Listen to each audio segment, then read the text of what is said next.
విశ్వ జాను విశ్వ వాళ్ళ అమ్మ చెల్లితో షాపింగ్కి వెళ్తాడు. అక్కడ కొన్ని డ్రెస్సెస్ని చూపిస్తూ జానుకి ఇవైతే బాగుంటాయి అని వాళ్ళు అంటూ ఉంటారు.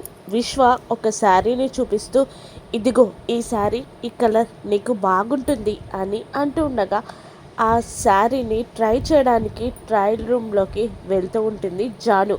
అలా ట్రయల్ రూమ్లోకి వెళ్తున్న జాను ప్రతిబింబాన్ని వెనకాల నుండి జై చూసేస్తాడు. దాంతో ట్రయల్ రూమ్ దగ్గరికి వెళ్తాడు జై. నువ్వు బయటికి రాకపోతే నేనే లోపలికి వస్తా అని బెదిరిస్తాడు జై. దాంతో మేలి ముసుగుతో బయటికి వస్తుంది జాను.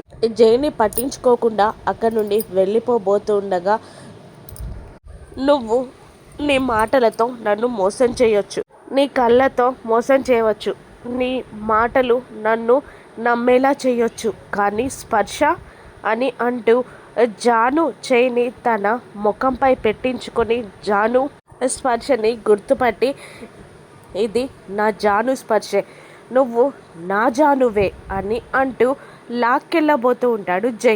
అప్పుడే విశ్వ అడ్డుగా వచ్చి ఇంట్లో ఉన్న భార్యని కడతీర్చడం అయిపోయింది, బయట ఆడవాళ్ళని కూడా భార్య పేరుతో వేధిస్తున్నావా అని జైని విశ్వ నిలదీస్తుండగా జాను ముఖంపై ఉన్న మేలు ముసుగుని తొలగించి తను నా జాను, చెప్పు జాను నువ్వు నా జానువి కాదా అని జై జానుని నిలదీస్తూ ఉంటాడు. జాను భయంతో వణుకుతూ ఉంటుంది. ఇప్పుడు జాను ఏం చేస్తుంది? జైతో వెళ్ళిపోతుందా? విశ్వ జానుని జై నుండి కాపాడగలడా? ఏం జరుగుతుందో రాను ఎపిసోడ్స్లో చూద్దాం. Thank you for watching.